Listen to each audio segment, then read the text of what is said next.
Hide me. Promise. Those were the last words he gasped before sinking into unconsciousness.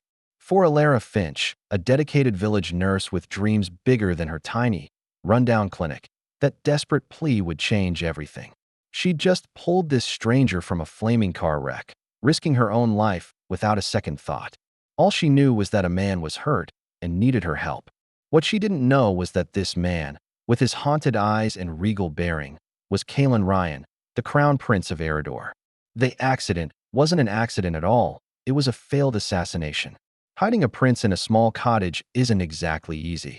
As Elara nursed Kaelen back to health, the lines between patient and caregiver began to blur. Stripped of his titles and entourage, Kaelen saw the world through Elara's eyes.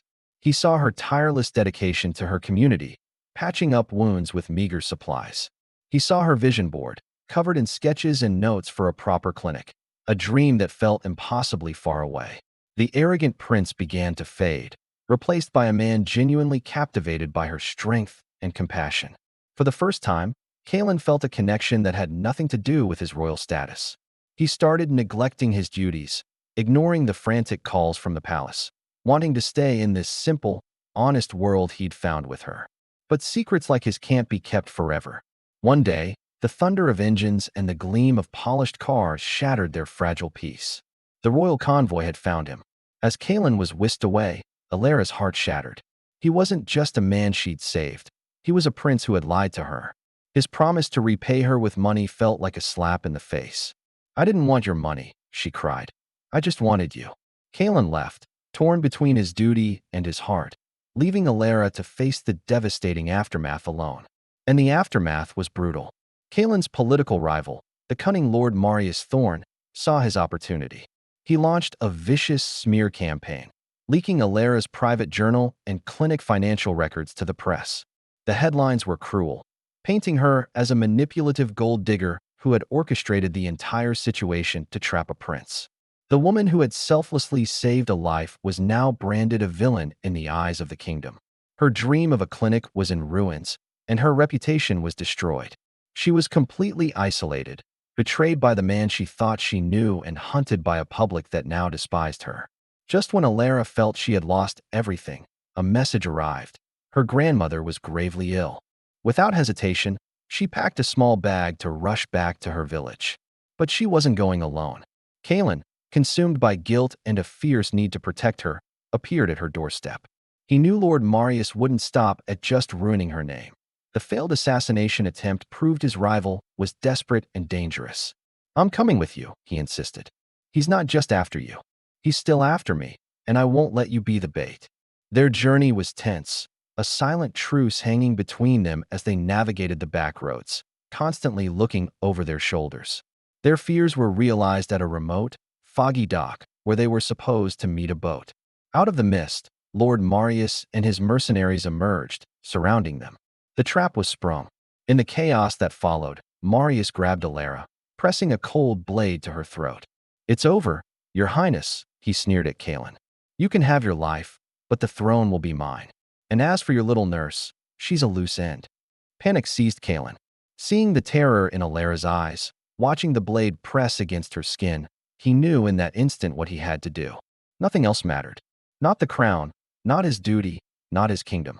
"I'll give up the throne," Kaelen shouted, his voice echoing across the water. "The crown is yours. Just let her go." It was a stunning declaration, the ultimate sacrifice. He was willing to trade his entire birthright for her life.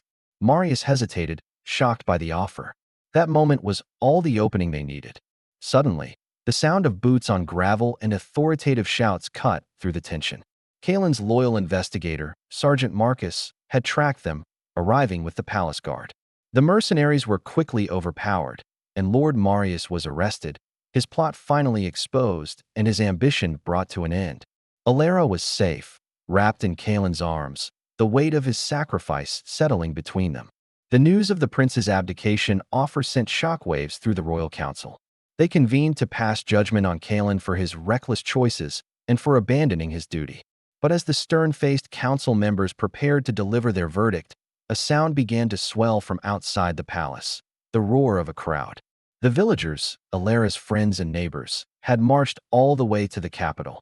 They chanted with one powerful voice. Elara saved our prince. She is our hero. Crown Kaelen. Crown our king. The will of the people was undeniable. Faced with such overwhelming public support, the council had no choice but to confirm Kaelen as the new king. At his coronation, Kaelen Rhyan stood tall, but he wasn't alone. At his side, radiant and strong, was Elara. He was crowned king, and she became his queen. True to his word, he fulfilled his promise, but not with a simple check.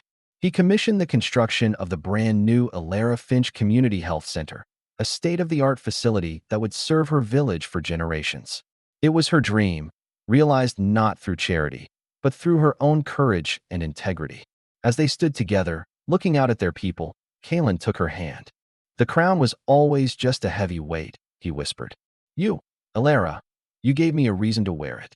She was a healer, and now a queen, ready to mend not just bodies, but the heart of a kingdom, right alongside the man she loved.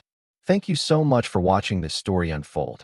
If you were moved by Elara and Kaelen's journey, please hit that like button and subscribe for more tales of love and courage. We'll see you in the next video.